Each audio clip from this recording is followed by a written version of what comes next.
So you are an author of 6 books that are covering different stuff from, let's say, relationships to ACDC to Narcos to spy games in the Cold War and so on. Can you tell us where do you find, let's say, an inspiration for this kind of things?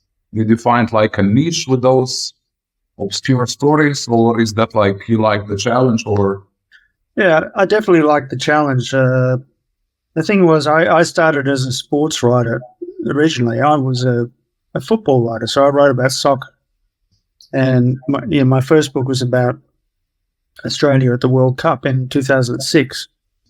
So I wrote a book about the 2006 World Cup and Australia's experience in Germany. And then around that time, I had a divorce from my first wife. And then, my life basically fell apart. I was not in a very good way, and I didn't write for another 5 years. And I actually thought, really that first book of mine was probably going to be my last. And then I ended up writing a book about the divorce. I got a book deal after a magazine article came out in Australia, sort of where I was talking about how it feels to have your wife walk out on you. So I just did it, from the husband's perspective, and it got me a book deal to write about the whole experience. So I ended up writing this book about my divorce, being a single father, dating, all that sort of thing. And so during that time, there was a night where I felt very suicidal, and I ended up putting on some AC/DC, like at 3:00 in the morning. So instead of going and killing myself, I ended up sort of listening to Power Age, right? And I got through the night. I felt better the next day, and I felt like, AC/DC saved my life that night. And so I actually felt kind of this personal connection to AC/DC's music. So I went and then suggested a book on AC/DC. I wrote the book about the Young Brothers. That became very successful. And then suddenly I find myself writing a book about Bon Scott, right? And then, so I wrote 2 books about AC/DC, never expecting to write a book about AC/DC, just because, one night I felt suicidal. But they became my successful books. And then I wrote the book on Bon Scott, and then someone that I had met in Miami during the writing of Bon, the Last Highway, put me in touch with Louis Navia, the cocaine trafficker, who they had hung out together in the 1980s. So there was this sort of weird sequence of events that saw me. Yeah, you like snowballs like everything. Yeah, go from sport to sex to AC/DC to cocaine trafficking, and then all of a sudden, I'm writing about spies. Now the difference there was that when Pure Narco came out in 2020. We had the worst timing in the world. It was right at the height of the pandemic. I couldn't leave the house. I couldn't do any promotion of the book. Louis Navia couldn't come to Australia. I couldn't leave and go to the United States. I couldn't do any promotion whatsoever. And the book commercially suffered as a result. Like we never made any money on that book. And it was really hard because we had spent 3 years working on it, and we thought it was a great book, and I still think it's a great book, but the timing was just terrible. But during that time in Sydney, all you could really do was, I don't know if you have in your country, like we call them in Australia op shops, like vintage stores where you sell secondhand things. Yes, there are. I mean, it's not that big like it is, I don't know, in Western Europe or so when I traveled. But here they are, but mainly it's like getting started. I mean, you have your second-hand shops about clothing and these things, vinyl records, vinyl stores, but not op shops. They're like... Anyway, so, all we could do really, we couldn't go to a cafe, we couldn't go to the cinema, we couldn't do anything like that. But there were some op shops, thrift stores, however you want to call them, that was still open. And so I was spending a lot of time in thrift stores and with my father, and literally he picked up a book about an old spy called William Stevenson, and he read the foreword, and Dick Ellis had written the foreword for this book, and he said to me, "Have you ever heard of Dick Ellis?" And I had never heard of Dick Ellis, but I was looking for another book to write at a time when I literally couldn't leave, Sydney. So this was perfect for me in that I could do all of this research online, and everyone in the book essentially was dead. There was no one to interview. There was nowhere I had to travel. I couldn't travel, of course, because the Australian government wouldn't let anyone leave. And what happened was with the National Archives in London, because no one could move around, they made all of their archives available for free for download. So I was in Sydney and I downloaded about 2,000 files from the National Archives in London, which of course contained thousands and thousands and thousands of pages of material about, spies in the 1920s, 30s, 40s, including a lot on Dick Ellis. And I had to literally sort of go through every page one by one to try and kind of piece together Dick Ellis's life.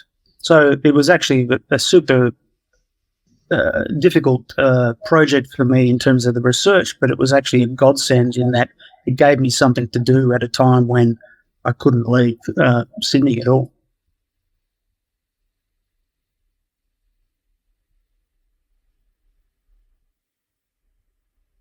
Well, I mean, over the years, I've suggested a lot of books that I would love to do, that I've taken to my publisher, who have said no.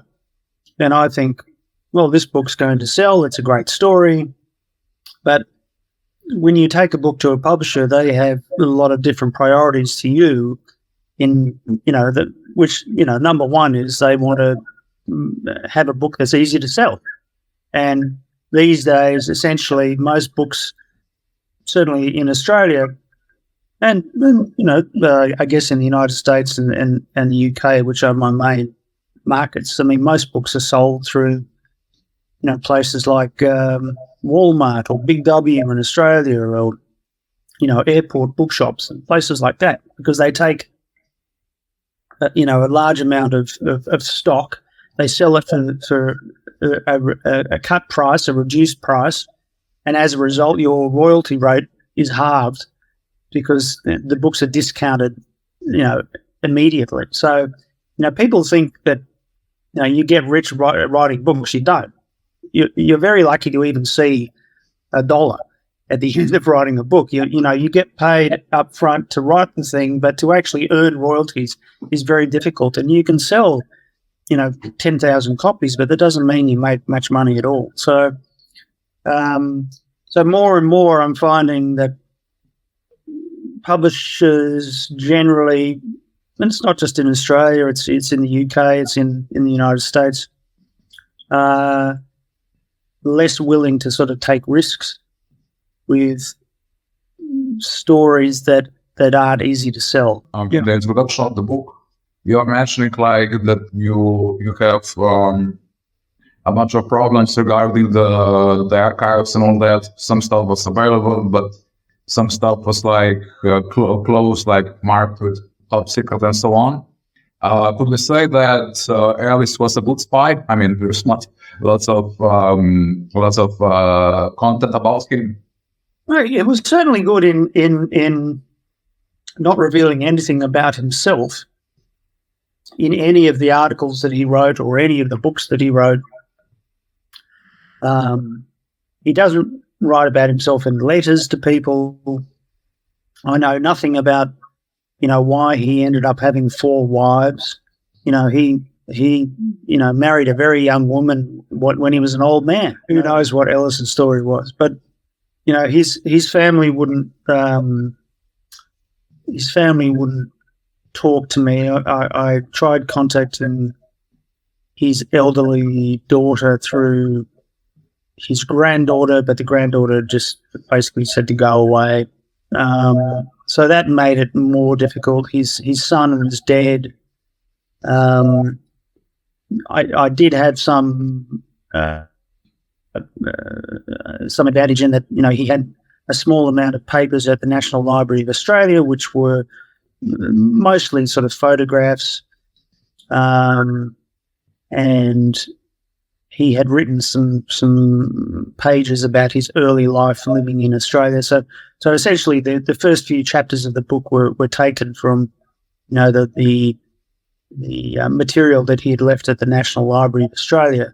But beyond that, in terms of, when he went to the United Kingdom, when he went to Central Asia, when he went to Europe to work as an agent for MI6, that was essentially my detective work.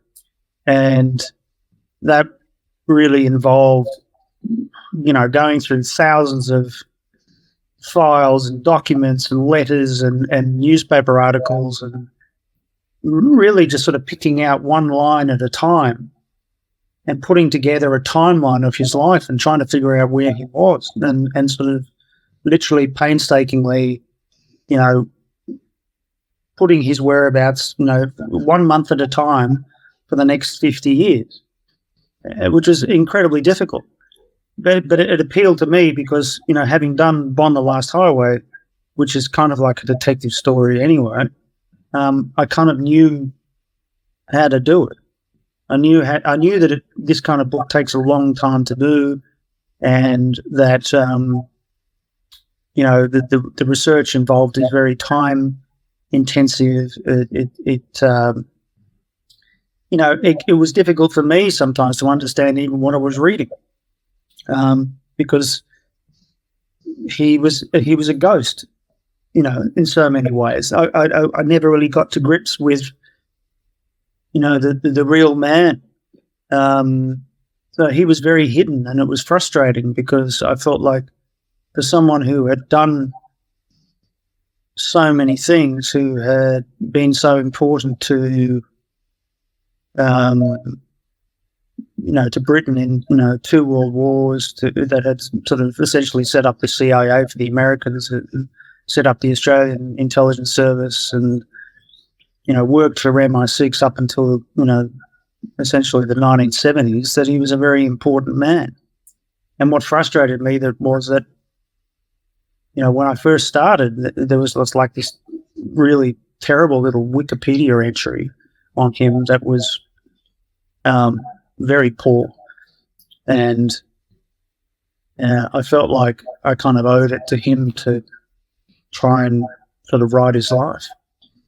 And what did you as an author, with all the, from Bond to this and so on, so there was not lots of evidences available and so on. So what would you say was the main thing that you learned as an author? Like, what experience did you draw from it besides, like, presenting their stories and all that?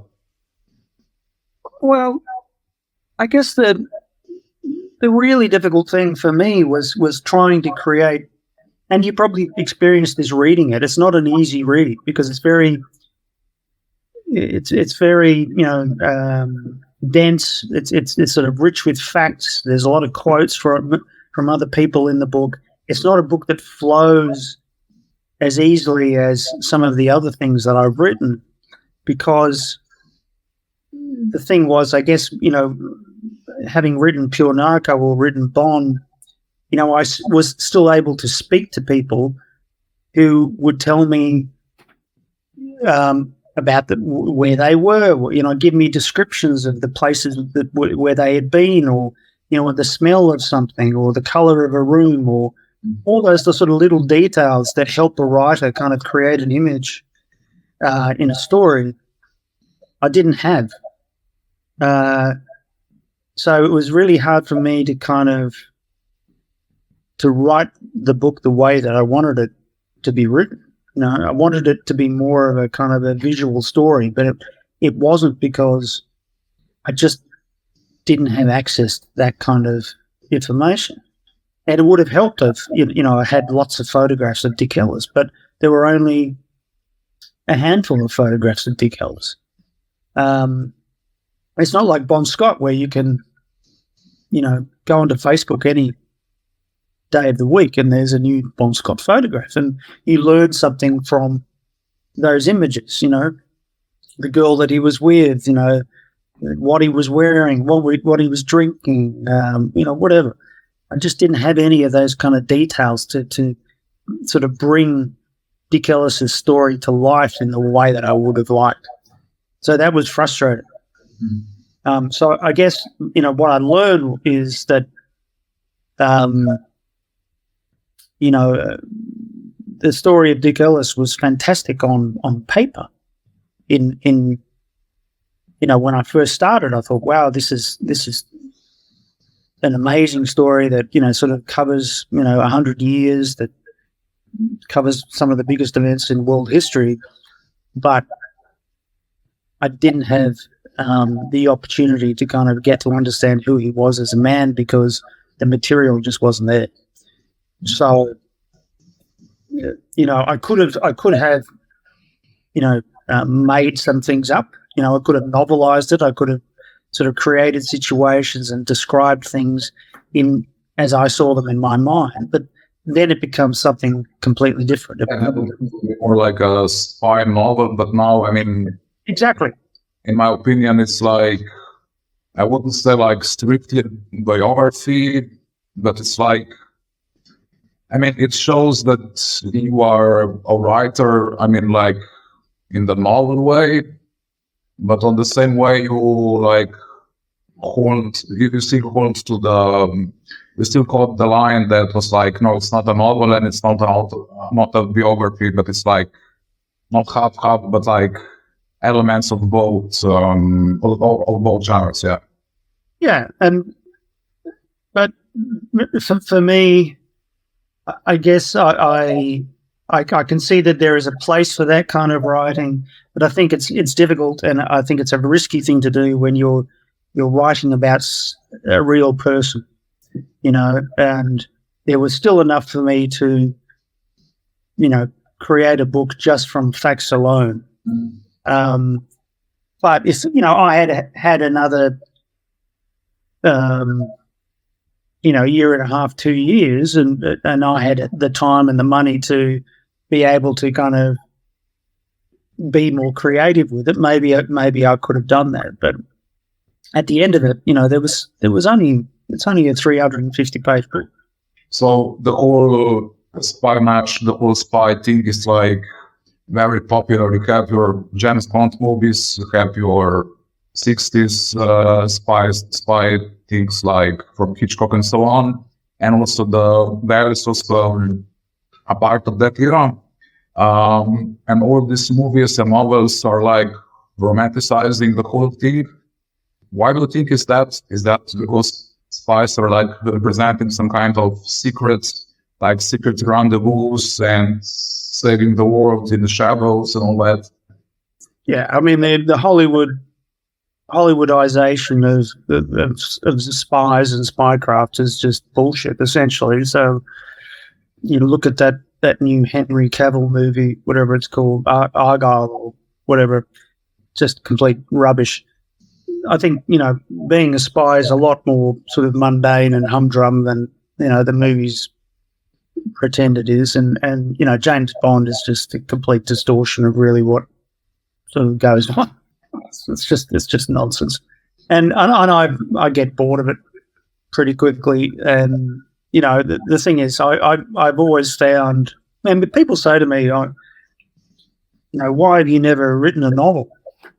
My dad, tells me all the time, he says, you should write a novel, and the next book should be a novel. But I say to him, yeah, but I can't even remember the last novel that I read, that I actually enjoyed. The things that I've really enjoyed is reading biography and history. I am, I'm 51 years old now, and I'm just learning new things all the time. I love learning about history through reading, and there are so many fascinating stories from history that have still, yet to be told. And so I just don't have any interest in novels whatsoever. I just I find them sort of indulgent and kind of boring, and I find real life far more fascinating. And there's just so many things to write about. The hard part is convincing a publisher to publish you, and Money. Yeah, it always comes down to the money in the end. And they pay you to go and write a book, and when you spend 2 years, 3 years writing your book and trying to survive because you never get paid enough, and then at the end of it, it's all over when you hand it in, and then your life is like, oh shit, I have to start again. What am I going to do now? So, I've tried to, put together a few proposals for new books, in the past year, and they're all completely different. And I've thought to myself, do I write another spy book? Do I go back to writing music books? Where am I going to go next? The thing is, I never want to be one of those, music writers who, just pump out books every 6 months, that are just lazy books that your only research is watching YouTube or, reading Wikipedia or Facebook or whatever. And there are so many books like that. They're just crap, right? I'd like to think that, Bon Scott was Bon the Last Highway was a book that, showed that I had spent 4 years working on it. It was a labor of love for me. And I never want to be one of those people who, just does books quickly just to make money, because that's not important to me. At the end of the day, what I want to do is leave behind some books that people care about and sort of, that they contribute something to the world. But honestly, that's really why I do it. Yeah, you should put quality before the quantity and all that. Yeah, but, I've had a good life, doing these books. It hasn't made me a rich man or anything like that, but I'm satisfied. I feel like I've done something worthwhile. I've become good at what I do, and I'd love to write more. I've written 6, but there are people who are my age who have written 30. And then I think, how many of those books are actually any good? None of them.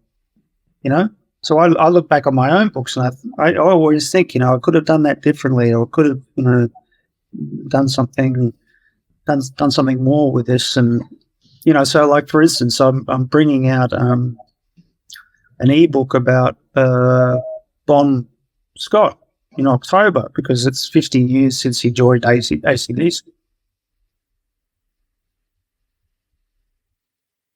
Well, it's just stuff that didn't quite sort of fit into the first book. So, stuff about, did Bon Scott have a son? Oh. All that sort of stuff that people are interested in. And so I thought, no, it's a good time just to bring out an ebook, and I'm going to just do it myself. I'll put it up on Amazon. I'll make it very cheap, but it's not going to cost anything. It's like $5.99 for the ebook, and so I'm going to do that, and that was interesting. And so I'm always looking for different things to do. I'm fascinated by sort of Asian history. That's something that I love. I love travel. I would love to do kind of something, different. A travel book in Asia, or a book about sort of the Vietnam War, or something like that. Like, as I mentioned before, Nazis. Anything to do with kind of World War II or.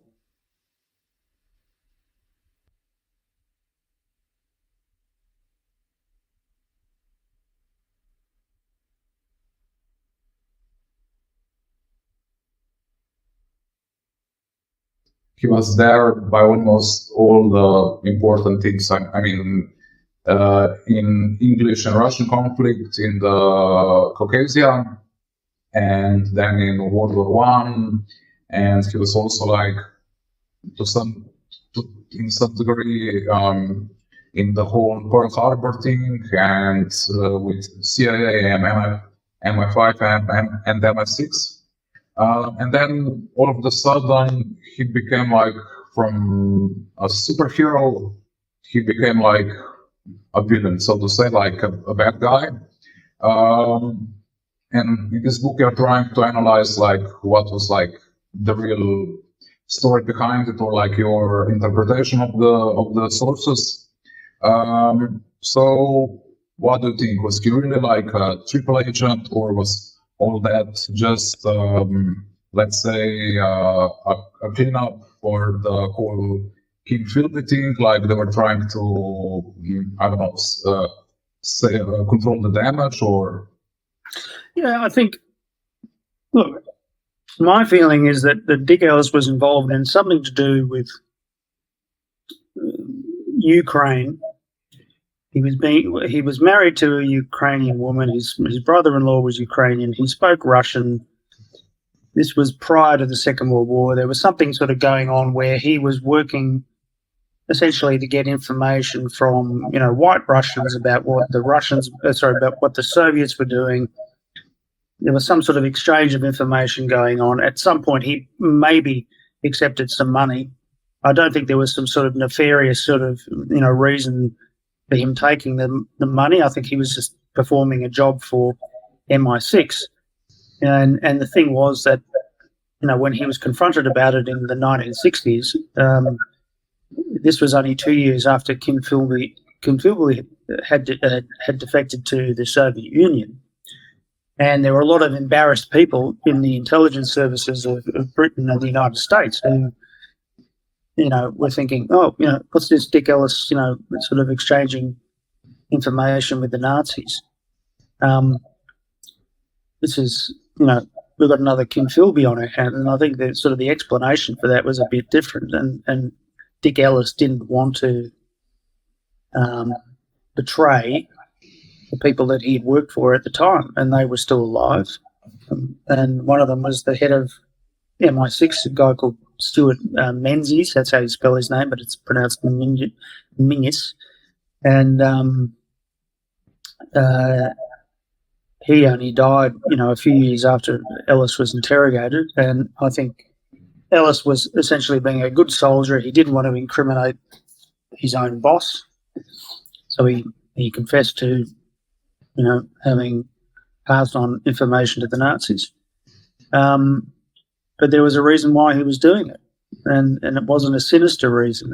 But the thing is, in the 1960s, with all these people who were out to find another mole after Kim Philby, I think they were sort of just more determined to kind of find someone and like scapegoat. I mean, I got the feeling that a scapegoat. I mean, like in the whole sport, you have to give something to get something, and everybody. I mean, they were all like in the game, but he was like very big on the ladder, and also because of the whole turmoil and all that, it was like an easy target to clear their hands, so to say. Yeah, that's right. And so you watch any spy drama, how many sort of morally problematic situations does your average protagonist get into? They get into so many difficult moral situations which they have to navigate in the course of their jobs. So we don't know exactly what Ellis was getting up to, but having gone through everything that was available to read about Dick Ellis, in my own investigation into Dick Ellis, there was nothing that suggested that he was responsible. Particularly, Peter Wright. I think his motivation was money. It was very easy for him to kind of just sort of smear Ellis and use Ellis's name in his book Spycatcher and sort of turned it into a sensational sort of book with very little evidence. And I went through sort of the account in Spycatcher, and I just didn't think it stood up to scrutiny at all. And so the allegations that Ellis was involved in, you know, all these terrible things that had happened and people had lost their lives because of Ellis and all that, it was just complete bullshit. And I think, you know, from the tenor of the reviews that I've had, I think people now are sort of turning around and going, yeah, maybe we got it wrong about Dick Ellis. Maybe there was something else going on with him that, you know, we weren't told about. And so I think all the bad stories about Dick Ellis all emanated from, you know, Nigel West or Peter Wright or Chapman Pincher in the 1980s. And Nigel West, you know, for instance, you know, he's still, you know, going around sort of saying Ellis was guilty of these things. So, yeah, it's interesting.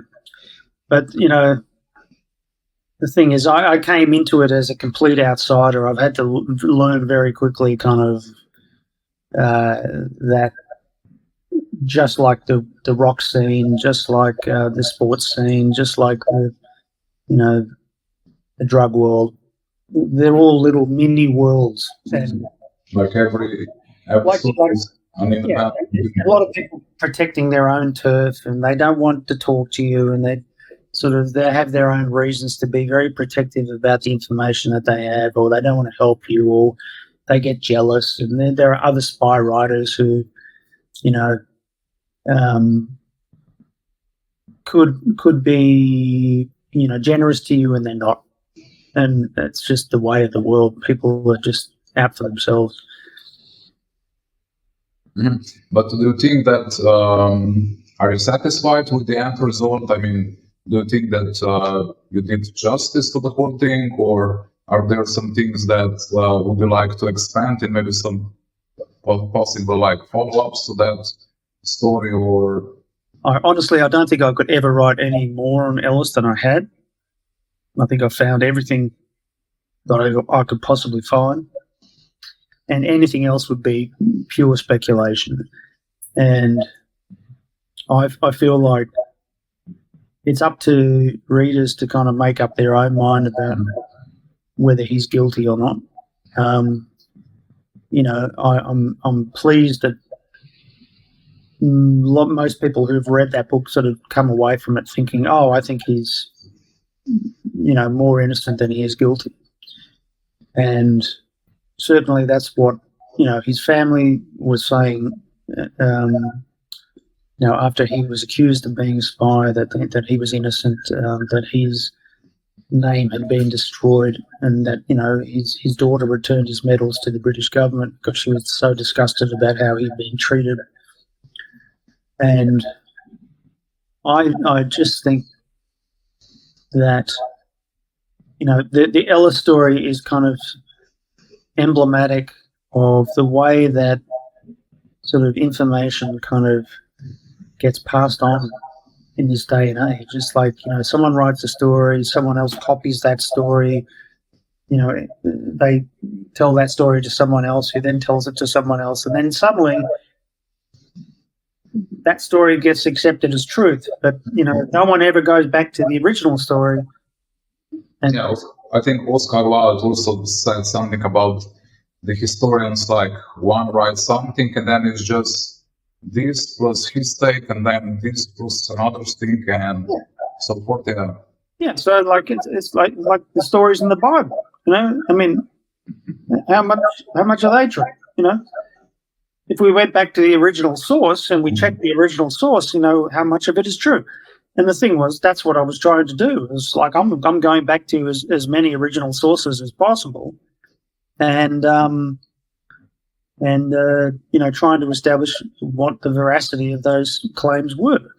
And I, overall, you know, probably 95% of me is convinced that Dick Ellis was completely innocent, and that his reputation was destroyed unfairly and unnecessarily, and that a lot of people should be ashamed of themselves. Yeah. because he couldn't defend himself. My take would be that it's somewhere in between. So Yeah. like the guilty, but also not like innocent. So like one shade of the gray, so to say. Yeah. Yeah, shades, but we're all sort of living lives where shades of grey are involved. Your average human being sort of has shades of grey. We've all got shades of grey. He's a human being, and he was working as a spy at a time when the world was about to go to war. When 1 minute the Russians and the Brits are allies, the next they're enemies, and the Nazis are cooperating with the Allies, and which was actually going on. Britain and the Nazis were cooperating with each other over the Soviet Union. But, most people don't know that. So, there were a lot of sort of strange sort of things going on behind the scenes, and Dick Ellis was sort of involved in all those things, and, he was involved in, obviously, America's entry into the Second World War, which was another whole sort of story, and he was involved in, the fight against communism in Asia. There were so many sort of things that he was involved in. So he had an extraordinary life. I had no reason to believe at the end of doing all of this research that he had been, working for, the bad guys, or had sort of evil intentions, or there was some sort of sinister kind of plot that he was involved in against the West. It's just all rubbish. Yeah. Besides the spy and the Narcos books, so we already started a bit with the Bond talk. It's like a topic that you cannot escape. So it's like now 10 years or so since you released The Youngs, and then as a follow-up, The Bond, The Last Highway. How are you looking back on those two books? Are you satisfied? I mean, especially with The Bond, you talked about some things that were not talked that much or on that way. So how are you looking back on the projects? It's a funny one because, like I said before, that they were my most commercially successful books. They sold the most copies. I never wanted to be sort of seen as an AC/DC writer, which is why I was very happy to do the drug trafficking book, which is why I was happy to do the spy book. I don't want to be seen as someone who, you're just the AC/DC guy, because there's much more to me than writing those two books. I look back at the Youngs and I think I think people misinterpret that book. Usually people who haven't read it or have just heard from other people who are mega fans of AC/DC that I hate the Young Brothers, that it was all about attacking the Young Brothers, it wasn't at all. It was written as a tribute to them. As I said to you, I felt like AC/DC saved my life on that night, and I wrote a book sort of because I was very attached to them emotionally and wanted to celebrate them. It wasn't a negative thing. The thing was that all the people that I spoke to, the hundreds of people that had worked with AC/DC in a business capacity or as a musician or as a girlfriend or whatever else, all told me these negative stories. So what do you do as a writer? Do you ignore those people who are telling you those stories? There's a theme developing here, which was that the Young Brothers were greedy, that they treated people badly, that they were, merciless, that they were unsentimental. And so, doing the research, doing the interviews, I came away from that book thinking, hey, the music's fantastic, but the business story is something else altogether. And it's called music business. But I think now, having seen what sort of happened to, Brian Johnson a few years ago when Axl Rose came in, and the situation with Phil Rudd, and is he in the band? Has anyone said anything? I mean, as of yet, officially now, since the tour is like coming, 3 weeks time or so, right? He's not, he's not officially out of the band. I mean, what I got from the whole thing. But for the tour dates, they're having a substitute, a new drummer. But as far as I read, he's out. I mean, he's absent because his girlfriend or wife is like terminally ill. Yeah, she is. I've seen those posts on Facebook, but I don't know if that's the full story. But anyway, it doesn't matter. But the thing is, they're not exactly the most sentimental band in the world. If they don't have any use for you, you're out of the band. So, that's what happened to Brian Johnson. That's seemingly what's going on with Phil Rudd now. And honestly, I don't really care anymore. It's not something I think about. I'm not listening to the music. I enjoy, Bon Scott era AC/DC as much as anyone else, but I've moved on. And the funny thing is that a lot of people never move on. Their whole lives revolve around AC/DC, and to a lot of those people, I'm like enemy number one. They feel like I have denigrated the band, and I've never denigrated the band at all. I think they're absolutely amazing, or were amazing, and I wanted to celebrate them with both of those books. But the Bon Scott book was a dark story. It was very, very bloody dark. I mean, this guy was alcoholic. He was a drug user. He died in the back of a car in London, and with no one to help him. And I feel like it was a complete tragedy. And that book is totally different to the Youngs, though, because essentially it was a biography. It was a journey.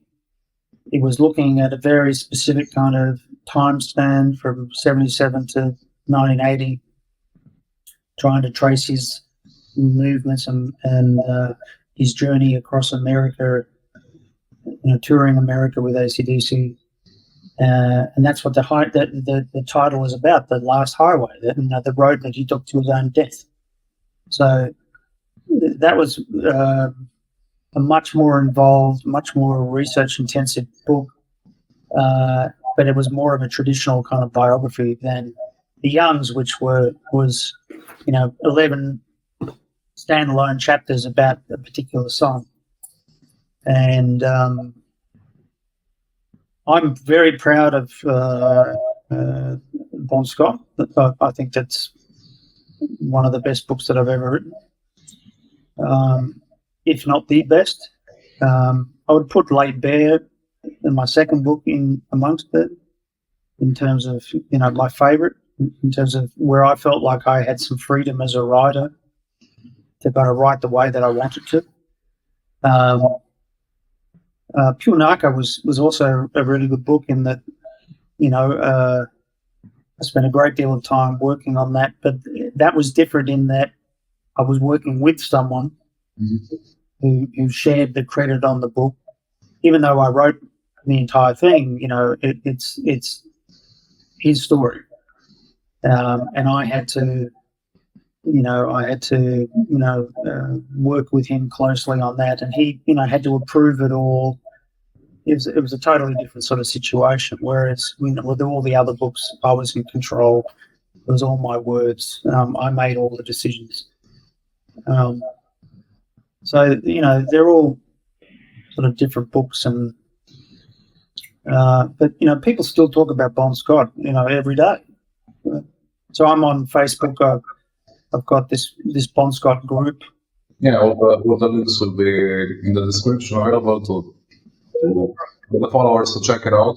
So besides the two AC/DC books, like I said, you're a big Bon Scott fan. Can you tell us what's your favorite AC/DC album? I guess from Bon Scott era.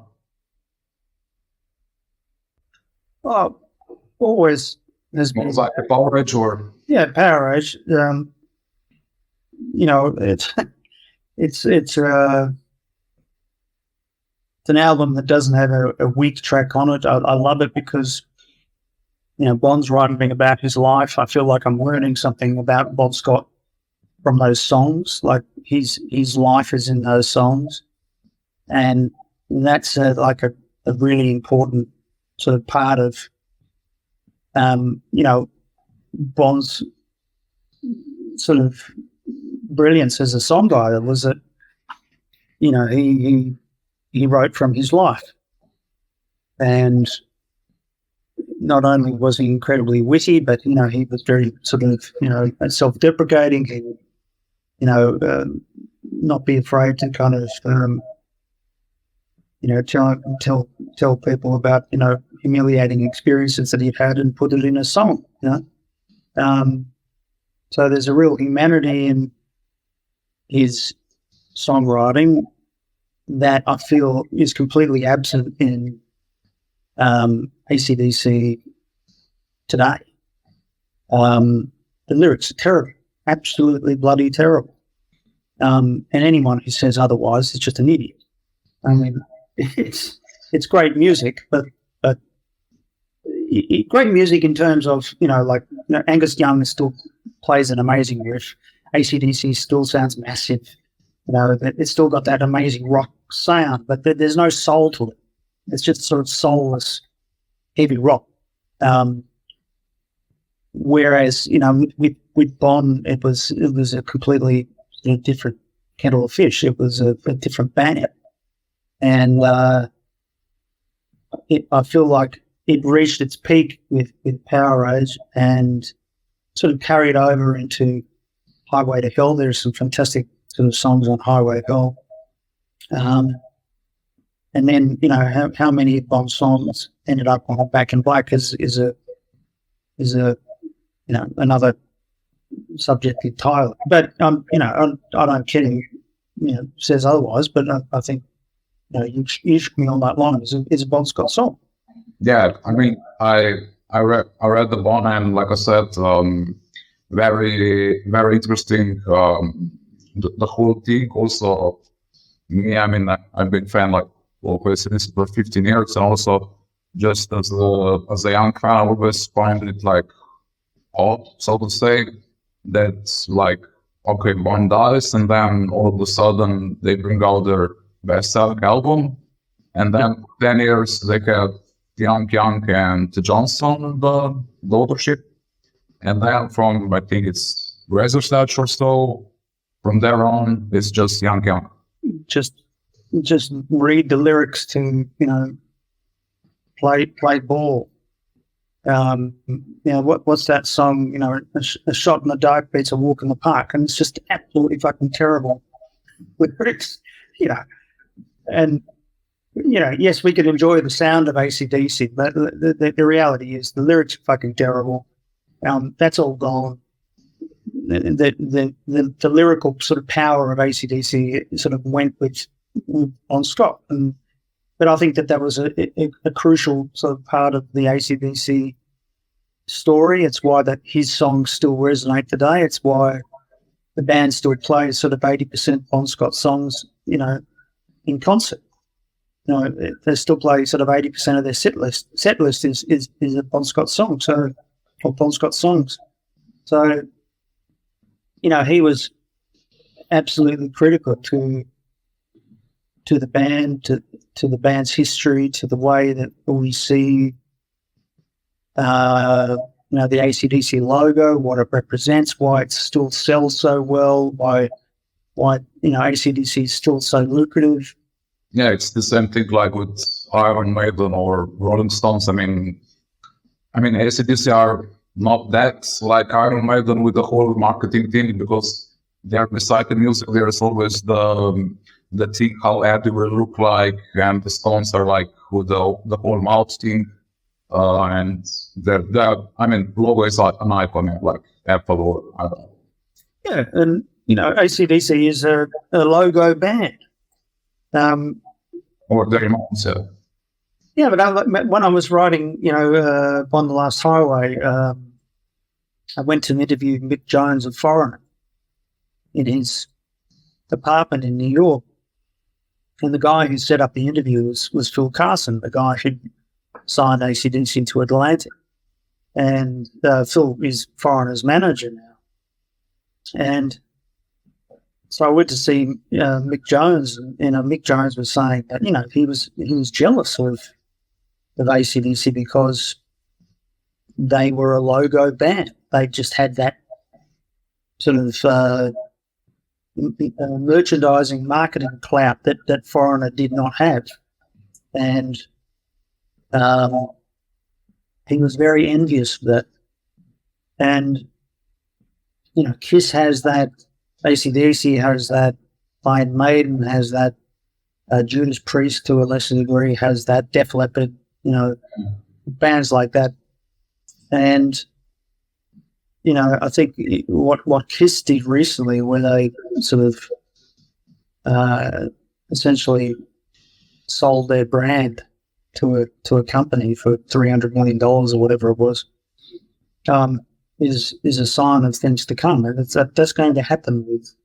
Yeah, in the 10 years were like, I mean, I remember like a year, about 2 years ago, some Beach Boys sold like not just songs, not the song catalog, but also like their visual, like look like things, so the whole image. And yeah, all bands are getting retired sooner or later, and they will need money one way or another. Yeah, but the other thing is that rock and roll. You buy records anymore. And... Well, no one's writing rock music anymore. That's the thing. It's just like rock music is pretty much dead. You can have Greta Van Fleet, but they're just a clone of Led Zeppelin. I don't care what anyone says. They're just a bunch of copycats. There's no one sort of doing anything really new in rock these days, and also like people just don't play instruments anymore. There's no live scene. You look at ads that come up on Facebook for local music venues. They're all cover bands, all tribute bands, and they're so dishonest in their advertising too that people think that they're going to see these old bands, but it turns out they're just sort of seeing tribute bands, and they're charging stupid amounts of money just to perform as tribute bands. But the thing is, venues now aren't taking risks on young bands. That even if there are young bands playing, they're just not getting gigs. They're radio as we know it in the 80s, 70s, and 80s is a thing of the past. And part of what I was trying to do in On the Last Highway was sort of celebrate that era where people had to be great musicians to succeed in the music business. So you had to go out, play an instrument, be very good as a live act, pay your dues on the road, become a very tight band, and then hope that you're going to get some radio play to succeed. And that's why so many bands from that era, like REO Speedwagon, AC/DC, Foreigner, Van Halen, they went on to become the fantastic bands that they are, the legends that they are. And, what bands are doing that these days? None of them. I can't even listen to, most of the, music that the kids listen to these days. I couldn't even tell you a Taylor Swift song or Ed Sheeran what's that other woman's name? Adele. No, I don't listen to that stuff. I have no knowledge of it. I don't care about it.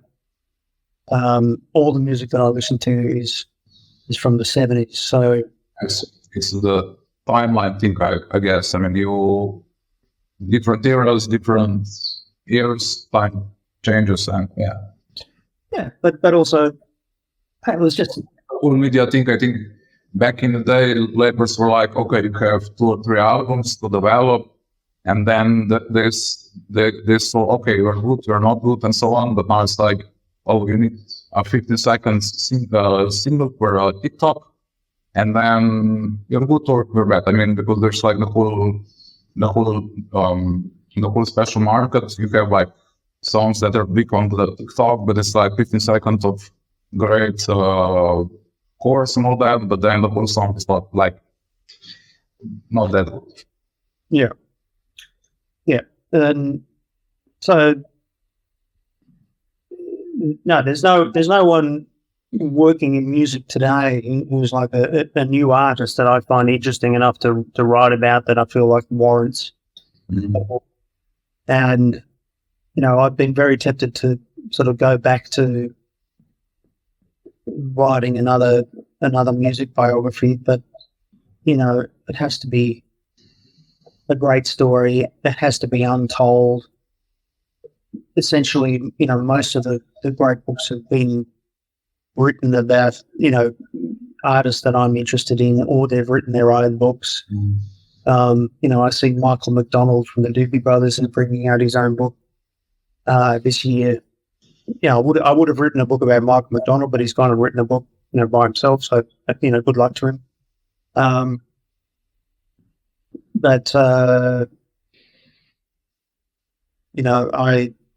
not going to commit to something like another, By the Last Highway. It's going to take me 4 years of my life to write, unless I'm completely fascinated by the music itself. And there was a book that I was really interested in doing, which was something on Andy Gibb, the brother of the Bee Gees. Which he's got a fascinating story. So I wrote a story for a Spin magazine about Andy. I've had people from Andy Gibb's family sort of contact me about that story and to see if I was interested in working on something. And like I said before, yes, you can have many ideas for going back to the money and convincing someone that you are worth spending the money on and having the time to do it. And I'm not going to sign a contract and have to write a book within 6 months to a year, because it literally takes a year and a half just to do the research. And then you go write the thing. So, but yes, I'm still open to the idea of doing another music book. I'll never do another book on AC/DC. Because that story's been done. But they're unique, and I've got to give them credit in the that they're still going, but they have recorded a new album that's any good for how many years. But a lot of it now is nostalgia, and the reality is, there's no other acts like AC/DC sort of out there, playing that kind of rock and roll. Iron Maiden is a totally different sort of band. I don't get into Iron Maiden. I've never understood it myself, but years ago I was in Brazil and I couldn't believe how much Brazilians love that Iron Maiden. And it's like a religion there. It's like they love Iron Maiden more than they do AC/DC. I've never understood it myself, but I think Iron Maiden are very, very good at their brand, their branding, their logo, their merchandising. They've been very, very, very good at that, and AC/DC have also been very good at that. But I get very sort of disappointed with recently, sort of the way that, Bon Scott has become a trademark. That was announced as a trademark, I think it was about a year ago. I'm not sure it's exactly what the date was, but, it was registered as a trademark. And since then, we've seen, Bon Scott coffee cups, tartan scarves, bobbleheads. I just think, people accused me of cashing in, writing a biography of Bon Scott, which took 4 years to write. And I never cashed in. I never made a huge amount of money from it. I mean, it was ridiculous to suggest that I cashed in writing that book. But then I see, his name used to sell these ridiculous products, and that's really cashing in. And, the tragedy is he never saw any of that. There are still people making money off Bon Scott.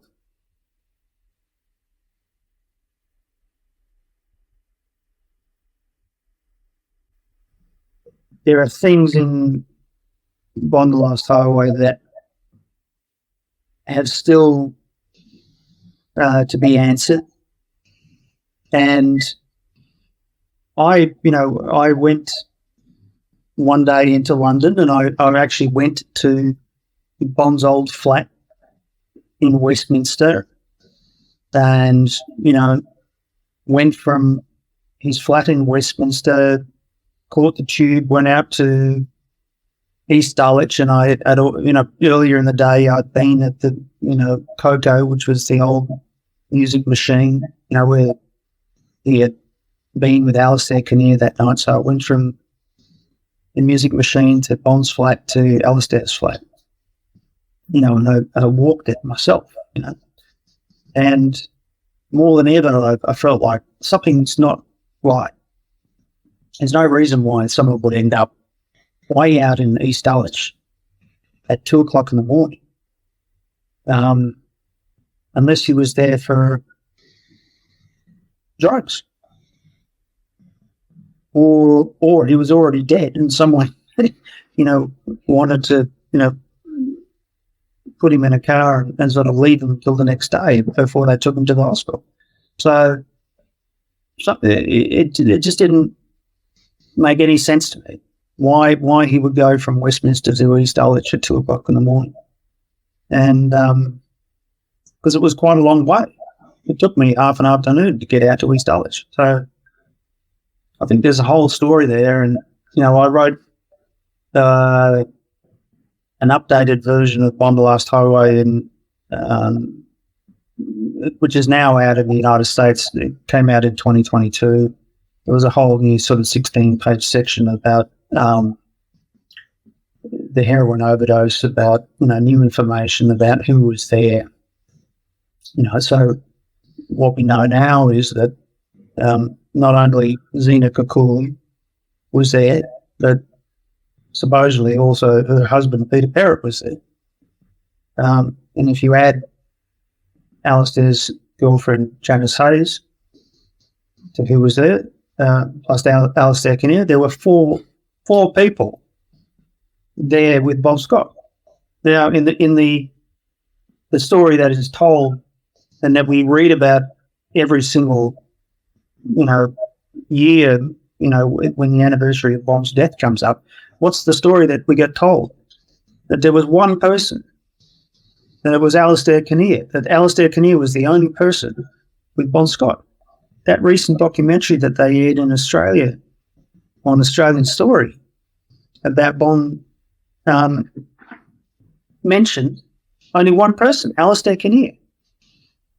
Yet we have the information that shows that there were 4 people there. So what's happened? Have people just decided to ignore the fact that there was a group of people with Bon Scott? If there was a group of people with Bon Scott, he could have been taken up to Alistair's flat. The story goes that he wasn't taken up to Alistair's flat because there was only one person. If there were 4, they could take him up there. So something's not right. And here you have one of the greatest rock stars of all time dying in these mysterious circumstances at the age of 33, dying in the back of a car, in London in 1980. And wherever you go, you still get this bullshit story that Alistair Keating was the only person there. Who, apart from myself, has done the detective work about, what really happened. So I think that if someone was sort of interested in, doing a documentary on Bon Scott, there's enough material there to actually do something really interesting. I think people would be fascinated by it, and I would be fascinated by it if people can turn up new information. Because I think that the full story of what happened to Bon has not been told yet. I think I got very close to the truth, but there's still more that hasn't been revealed. Okay, and with the book, do you also get some feedback from, I don't know, people close to the band? I mean, it's a touchy subject, but did you get any insider stories, how they reacted to the book?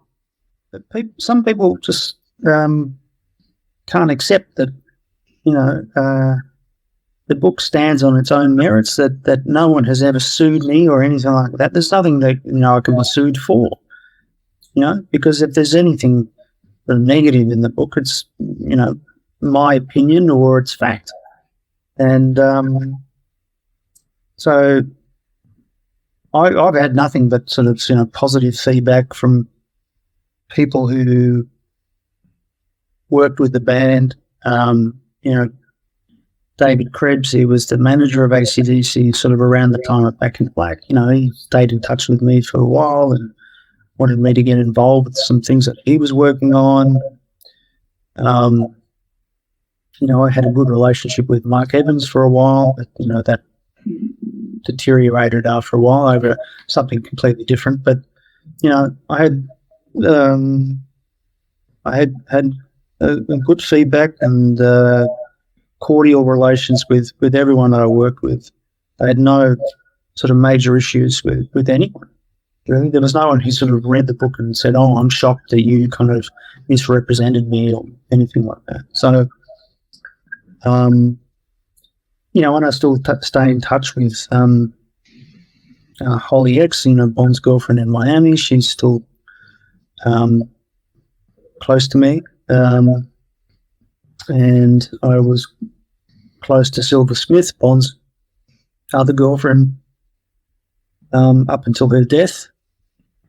We had a good relationship. So I think it's all been very positive. But I think that there are a lot of people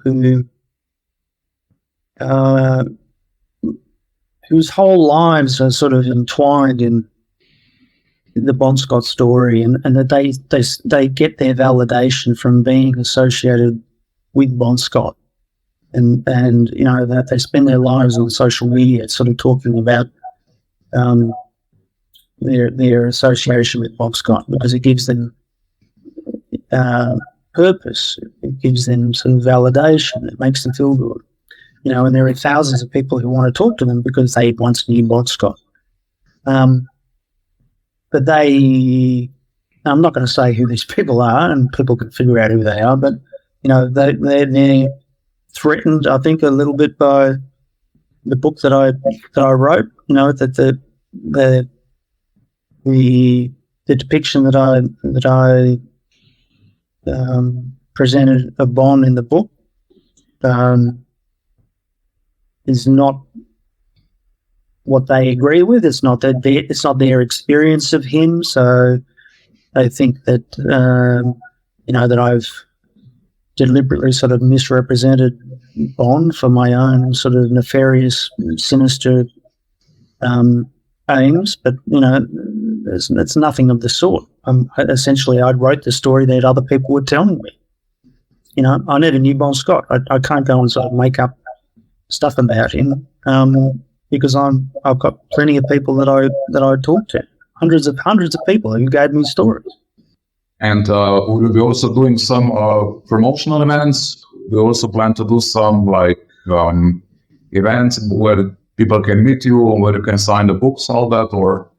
So the book is coming out in the US on the 21st of May, and the paperback is coming out in June in the UK. And the book's, doing very well in Australia. But like as I said to you before, it's a very different book to On the Last Highway or Pure Narco. It's a very dense, fact-heavy, research-driven book. But that's just the nature of. Yes, it's not that let's say broader. No. But you have to be. You need to like history and spies and war and all these things. And certainly, if you're familiar with Nazi espionage and sort of Kim Il-sung and the Cold War and things like that, I think you definitely be fascinated by it. You might not be so fascinated if you're just into AC/DC, but I hope sort of people appreciate the work that went into it, just as the work that went into Pure Narco and On the Last Highway. So yeah, I'm proud of it. And this, at the end of the day, that's the main thing. If you are happy with the work and if there are results, even better. Yeah, that's right, and that's the reason I write books, is because I just want to do something that means something at the end of the day, either to the historical record or to people on a personal level. And the great thing about, certainly that my second book, Laid Bare, which is about my divorce, and Bon Scott, is that they seem to be the two books that have resonated most with readers. I still get letters about Laid Bare all the time from people who've found a copy. It never got published outside of Australia. So I put it up on Kindle back in March, and so that's been a book that I'm still touched that people reach out to me about it and feel like that it's helped them through their own experience of losing a relationship or grieving the end of a marriage or whatever. So that's very personally satisfying to me. The other thing is Bon has got a story that people just never seem to fail to be affected by it. It's a really sad story. It's not the story that you see sort of in these stupid American rock documentaries, where they tell the story of Bon in a very sort of simple way. It's much more sort of nuanced and as you said earlier, shades of grey. There are a lot of shades of grey in the Bon Scott story. He wasn't the perfect person by any means, and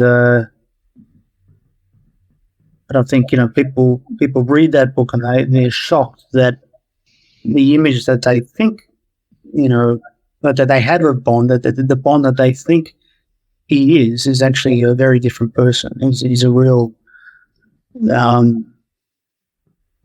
sort of multi-layered, sort of complicated, nuanced, sometimes very dark person. But a lot of the most interesting stories of people are stories like that. They're not simple. Bon wasn't just this person who drank a lot and shagged a lot of girls and woke up the next day and performed a rock concert and then started drinking again. And there's more to it. Yeah, it's demons and all that. Yeah, so many demons, and there was a great deal of sadness in his life, and no amount of drinking or sex or whatever could help him in that regard. So, yeah, he's a fascinating guy, and I would love to write another book, along the lines of On the Last Highway. But who do you write about? What hasn't been done? So, if anyone is watching this and they have any suggestions about who I should write about next, please leave a comment. Excellent. Jesse, thank you for your time. Big honor, greetings from Slovenia. Do you have any final thoughts, any closing statements that you would like to share with our followers, your fans, our fans? Yeah, look, I'd love to hear from, people who have read my books in Slovenia. You're more than welcome to contact me through my website, which is jessefinkbooks.com, or on Scott Forum on Facebook. Always interested to hear from people who've read the book. You might have a suggestion about another book that would be interesting for me to write, or if there's anything in the book that you had new information about, especially Bond's death, I would love to hear it. Or if you've got a theory about what happened, I'm always open to hearing new information about his death, or new information that comes along. The update to the book that I wrote in 2022, that came about because someone had read it in France, and a French reader contacted me and said, "Oh, have you read this article that in French that back from 2009 about Bond's death?" And I hadn't read it. I had no idea about it, and there was all this new information that wasn't in the first version of the book. So that only just came about because someone contacted me through the website. So I'm always open to kind of hearing new information, or getting tips, or being sent sort of articles that I might have missed, because maybe one day in the future I might release another edition of On the Last Highway. It's still selling really well.